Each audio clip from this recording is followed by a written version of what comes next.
La 4G débarque en France, tous les opérateurs ne parlent que de ça. Mais qu'est-ce que c'est la 4G? Merci beaucoup Stéphane Richard, PDG d'Orange, d'être sur notre plateau. Il manquait plus que vous. On a fait SFR, on a fait Free, manquait Orange. Merci. Manquait le principal. Ouais, on a même fait Bouygues. Ouais, il me semble. Ouais. Vous étiez peut-être plus là d'ailleurs, pas encore là à l'époque. Patrick Cohen. PDG d'Orange, Orange tout court, puisque France Télécom c'est fini, ou pour quelques semaines encore peut-être, hein, c'est ça le changement de normalement de marque. fin mai. Donc c'est à nouveau la bagarre entre opérateurs téléphoniques et votre terrain d'affrontement c'est la 4G. Vous venez d'annoncer le lancement de ce réseau dans 50 villes. Vous visez 1 million de clients d'ici la fin de l'année, 30% du territoire couvert. C'est d'abord une opération commerciale ou un coup de com', Stéphane Richard? C'est d'abord une nouvelle technologie et une nouvelle expérience pour les utilisateurs qui aiment leur smartphone, leur tablette. Vraie révolution technique, on nous dit ça à chaque fois. Bon, vous savez, la dernière dans le mobile, c'était la 3G, c'était il y a plus de 10 ans. Hein. Ouais. Qu'est-ce qu'il y a de nouveau, en fait? Alors, qu'est-ce qu'il y a de nouveau? En gros, si vous êtes chez vous, vous avez un bon Wi-Fi et que vous aimez aller utiliser votre tablette ou votre smartphone, en gros, cette qualité-là, le téléchargement instantané, la vidéo sans bug, etc., vous l'aurez dans la rue sur le réseau 4G. Voilà, le réseau 4G, ça vous donne un débit, comme on dit dans notre jargon. Comme chez soi avec son PC. Exactement comme chez soi avec un bon PC ou une bonne tablette, où que vous soyez. Donc c'est l'accès en tout le temps et dans des conditions de qualité d'utilisation exceptionnelles. Voilà, donc c'est un saut technologique. Effectivement, qui va permettre, je crois, une qualité de Sauf que pour y avoir accès, il faut un téléphone compatible et ils ne sont pas très nombreux. Donc ça va faire marcher le commerce. Pour l'instant, ils ne sont pas très nombreux, mais ça va se développer. Vous savez, il y a toujours une course entre les nouvelles technologies et puis les appareils. On l'a vu pour la 3G déjà il y a quelques années. Pour l'instant, il y a déjà quelques terminaux, par exemple le Samsung Galaxy ou d'autres. Et puis bientôt, on aura un iPhone et on aura très rapidement une palette assez large. Pour vous, ce sera un moyen de retrouver de l'air après le choc de l'arrivée de Free sur le marché? J'aime pas trop présenter les choses comme ça, parce que c'est un nouveau service, c'est un nouvel usage. Les gens qui voudront y aller auront la possibilité de le faire. Ceux que ça n'intéressera pas et qui voudront rester sur leur forfait 3G, ils pourront aussi le faire. Donc moi, je suis pour la diversité. C'est intéressant de proposer le meilleur de la technologie aux Français, puisque aujourd'hui, les Coréens sont à 98% en 4G, les Américains à 80%. Donc on l'apporte en France. Ceux qui ont envie d'aller vers cela, ils pourront le faire dans des conditions quand même très attractives, puisque si je prends les offres d'Orange, qu'on a annoncées il y a quelques jours, on va proposer l'accès à la 4G pour 1 € de plus simplement, pour tous ceux qui ont des forfaits Origami, d'ici à la fin de l'année 2013. Donc voilà, pour tous ceux qui voudront essayer la 4G dans les villes où il y a le réseau, naturellement. Pas les forfaits low cost, je crois, Stéphane. Non, pas les forfaits low cost, parce que nous, on souhaite que dans ce marché de téléphonie mobile, il y a une forme de segmentation qui s'opère en fonction aussi des besoins et des préférences des uns et des autres. Il y a un segment où on ne vend que la carte SIM, pas le téléphone, et pour lequel on est vraiment complètement déterminé par le prix. C'est ce qu'on appelle le low cost. Moi, je préfère dire le low price parce que c'est plutôt ça, où là, tous les opérateurs ont des offres. Nous, c'est Soch. Il y a les autres qui ont également des offres. Et puis, il y a tout le reste du marché où, d'abord, on peut être intéressé par un terminal. Vous voyez, c'est assez logique de proposer la 4G sur cette partie du marché parce qu'il faut changer le terminal. Vous l'avez dit, pour accéder à la 4G. Et donc, je pense que beaucoup de clients potentiels seront intéressés par une offre qui combine un nouveau terminal et l'accès à la 4G. Alors, on va parler du marché et de vos concurrents, parce que je disais tout à l'heure, c'est la bagarre, révolution technologique ou coup de com', vous demandais-je. L'un de vos concurrents, et pas des moindres, Xavier Niel, PDG de Free, trouve que lui, c'est plutôt un coup de com'. Il pense que vous en faites beaucoup. Écoutez ce qu'il disait il y a quelques jours. Nos concurrents commettent une erreur de communiquer aussi fortement sur la 4G. Pour que la 4G soit acceptée et que les gens souhaitent l'utiliser, il faut qu'elle délivre cette promesse. Or aujourd'hui, la couverture en 4G des opérateurs en place est dérisoire. Il ne faut pas vendre de la fausse monnaie. Il ne faut pas vendre de la fausse monnaie. Et pour paraphraser ce qu'on a dit un jour, pigeon une fois ça va, pigeon deux fois, bonjour les dégâts. Xavier Niel, vendredi dernier sur Radio Classique. Vous vendez de la fausse monnaie, Stéphane Richard? Non, je trouve qu'il n'a pas très bonne mine, Xavier, là. Ah, vous êtes inquiet? Écoutez, non, mais il a en partie raison. C'est vrai qu'il ne faut pas vendre avec une prime de prix excessive quelque chose qui ne correspond pas encore en termes de couverture à l'optimum. Donc c'est bien pour ça que nous, on fait une offre jusqu'à la fin de l'année. À la fin de l'année, on aura 30-40% de taux de couverture. C'est pas complètement nul. En surface de territoire, par exemple, Paris mais en population, sera entièrement couvert par la 4G. En population. Parce que la notion de pourcentage de couverture, il faut aussi la relativiser. Ce qui est important, c'est là où on vit, là où on se déplace. Oui, c'est d'avoir un réseau de bonne qualité. Nous, on souhaite pouvoir déployer d'ici la fin de l'année un réseau de bonne qualité 4G dans une cinquantaine de grandes villes. Donc pour les gens qui habitent dans ces grandes villes, eh bien, ils auront accès à la 4G. Ce n'est pas de la fausse monnaie. Et je pense que, encore une fois, ce changement qui est très spectaculaire, vous savez, on l'a testé auprès de milliers de gens déjà, la 4G.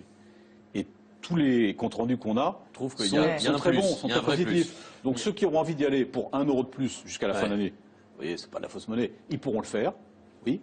Et puis ceux qui ne voudront pas, ils écouteront Monsieur Niel et ils resteront sur leur fait free. Alors on va parler d'un autre de vos concurrents, parce que c'est quand même une histoire, c'est que vous allez être pris de vitesse par un autre de vos concurrents, Bouygues, qui a obtenu de la part de l'autorité de régulation des télécoms la possibilité de déployer la 4G à partir des anciennes fréquences 2G, c'est-à-dire que c'est un réseau déjà existant et dès le 1er octobre, Bouygues va pouvoir le faire. Vous êtes beaucoup battu contre cette mesure, c'est un sale coup pour vous Attendez, j'ai rien compris.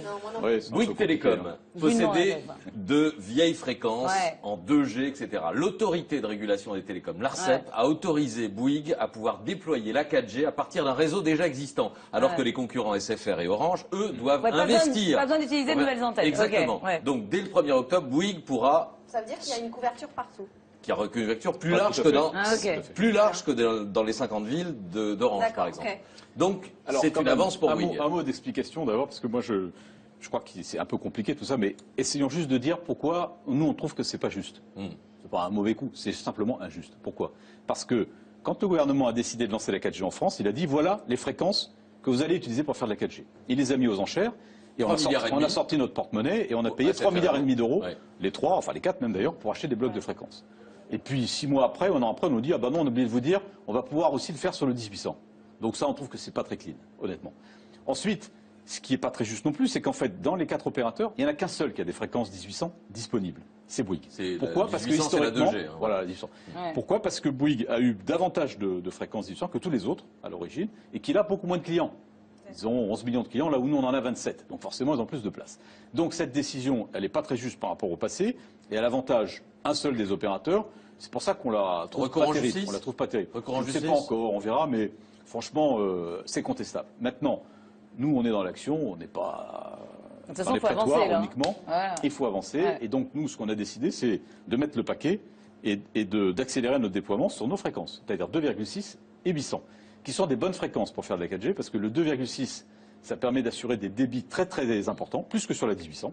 Donc la qualité d'utilisation de la 4G, elle sera meilleure sur nos fréquences, parce qu'on est sur du 2,6. Et le 800 MHz, ces fréquences basses, elles permettent d'offrir une très bonne qualité indoor, comme on dit, c'est-à-dire à l'intérieur des bâtiments, ou à la campagne aussi. Vous voyez quand on disait que c'était la bagarre. Hein. Non, mais ça, je comprends bien. Mais tout ça, c'est très technique. Moi, il y a un truc que je retiens, Stéphane Richard. À l'époque, vous n'étiez pas là, mais quand Xavier Niel est arrivé sur le marché avec son Free et ses histoires de forfaits beaucoup moins chers, qu'est-ce que vous avez pris, entre guillemets, cher, justement? Parce que c'est vrai que ça a dû vous causer quand même du tort, j'imagine. Même moi, qui suis cliente Orange, je vous le dis, j'ai appelé mon opérateur pour dire, bon... Votre chiffre d'affaires a baissé l'an dernier. Oui, et on a baissé les prix d'ailleurs.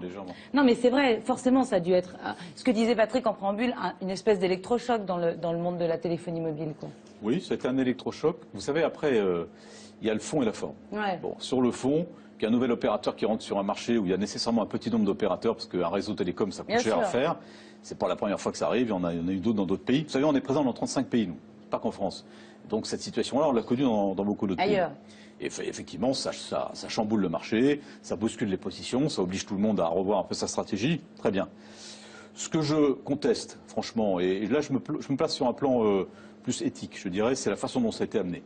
Je crois que c'était pas la peine de dénigrer tous les autres, c'était pas la peine de dire que des entreprises qui emploient quand même des dizaines de milliers de gens sont des entreprises d'escrocs pour faire ça. Et ils pouvaient tout à fait lancer ces offres. Parce que c'est le consommateur qui payait plus cher. Parce que, voilà, cette espèce de discours populiste, oui, mais c'est tellement facile de dire ça. Oui, mais écoutez, vous avez compris les gens, forcément, quand on a vu qu'on pouvait baisser les prix, on se dit, ils nous ont pris pour des millions pendant des années. Oui, on a en France les prix de la téléphonie mobile aujourd'hui les plus bas d'Europe. Ouais. Bon, et on était déjà dans la moyenne basse avant l'arrivée de Free. Il faut savoir, quand une entreprise, ça a des ressources, des prix, ça propose des services, ça doit rémunérer ses actionnaires, ses salariés. Bon, est-ce que la situation d'avant était anormale? Non. On avait, avant l'arrivée de Free, une industrie qui marchait bien, qui investissait. On a des beaux réseaux de télécom en France. Les clients étaient plutôt contents du service. Ils payaient des prix qui étaient dans la moyenne européenne. Aujourd'hui, on est les plus bas d'Europe. Très bien, c'est ce qu'on a voulu.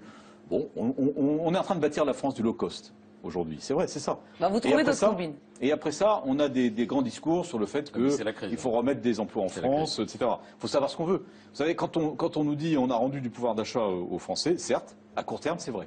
Ouais. Mais en même temps, il y a des plans sociaux chez Bouygues et chez SFR. Donc je pense que pour eux, le quatrième entrant, c'est pas une très bonne affaire. Qu'est-ce qu'ils disent, Même si L'État a globalement, perdu l'emploi n'a pas énormément de recettes Ouais. fiscales. L'État a perdu beaucoup de recettes fiscales. Et ce pouvoir d'achat qui a été rendu aux consommateurs, qu'est-ce qu'ils en font? Ils achètent pour l'essentiel des produits importés. Où est le bénéfice et l'intérêt pour le pays France dans tout ça? C'est ça la question qu'on se pose. Et d'ailleurs, les gouvernants d'aujourd'hui se la posent vraiment cette question. Ouais. On fera le bilan au bout du compte. Merci Stéphane Richard d'être Ouais. venu sur Merci notre à vous. Vous n'avez Merci pas de un m'avoir problème invité. avec Orange, vous, à la maison? Oui, Sûrement pas. oui, Si, on en parlera une autre si. fois. Il faut quand même que je vous mette en Ça va relation, tout je vous assure, il galère. Merci beaucoup en tout cas, Stéphane Richard, profitez-en. Franchement, c'est le moment. Moi, je galérerais comme vous.